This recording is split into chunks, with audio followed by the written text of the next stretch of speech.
Steve Eisman. The Big Short was written about his experiences as a hedge fund investor. Steve, great to meet you, and thank you very much for being here today. You know, one of the things when you think back to The Big Short was just your understanding of what was actually going on in the market. What do you see right now in the middle of this trade war, really, with China and these trade frictions with our other trading partners? What would you tell regular investors about what you're seeing? What I would tell, I mean, first of all, if you listen to business shows these days, I would say 90% of the people who get on are bordering on hysteria. Mm-hmm. And what I think people forget is that in terms of negotiating trade deals with other countries, the United States is fortunately in the best position possible of any country. Only 11% of US GDP comes from exports. China is probably, if you add in all the stuff that they ship to Vietnam, et cetera, and then ship to us, is about 30. Every European country is in excess of 30, with the exception of Germany, which is over 40. Canada and Mexico are both 35% of their GDP, and of that 35 points, 25 points are direct exports to the United States. So those two countries have a quarter of their GDP coming just from exports to the United States. So the way I look at it, and this is the hard part, is that if everybody's rational, and it's a big if, then people will come here and negotiate the best terms possible. But this is politics, the internal politics, there's emotion. You know, what's going to happen? I don't know. My guess is that it'll take a few months, and most countries will strike a deal with the United States. You said that you think President Trump, in the end, can probably get everything that he wants here, this reset of the global trade dynamic. If everybody is rational.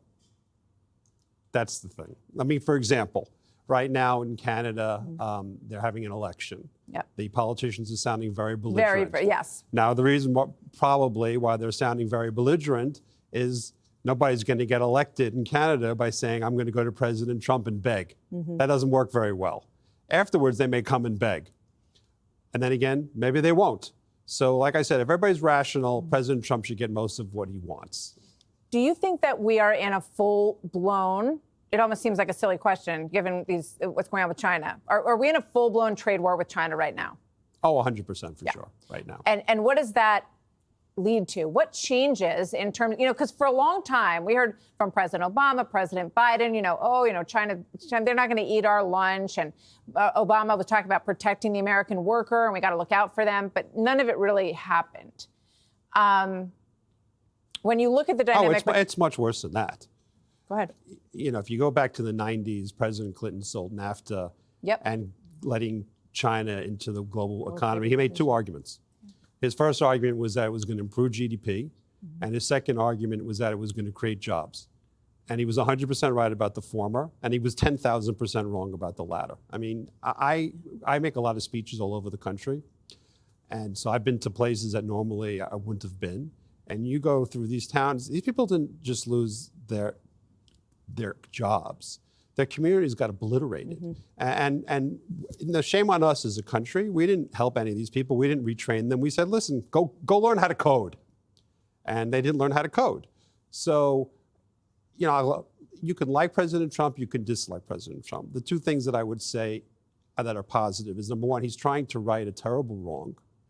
And number two, he's one of the few politicians I've ever seen who actually does what he tells you he's going to do. I mean, one of the, I would say, somewhat amusing parts about this market correction is people are acting as if, I can't believe he's doing this. And my response is, he told you he was going to do this. For 30 years. He told you. He might have switched a few countries around. And you just didn't listen to him. Yeah. What do you think the future of the American worker is? Because I was just speaking with the EOS CEO about that. We talk about bringing jobs back to the United States, and certainly you can bring a lot of jobs back to the United States, but we also talk about AI all the time and the dynamic that it's going to be for workers in new factories. Do you see a big factory renaissance in this country driven by workers?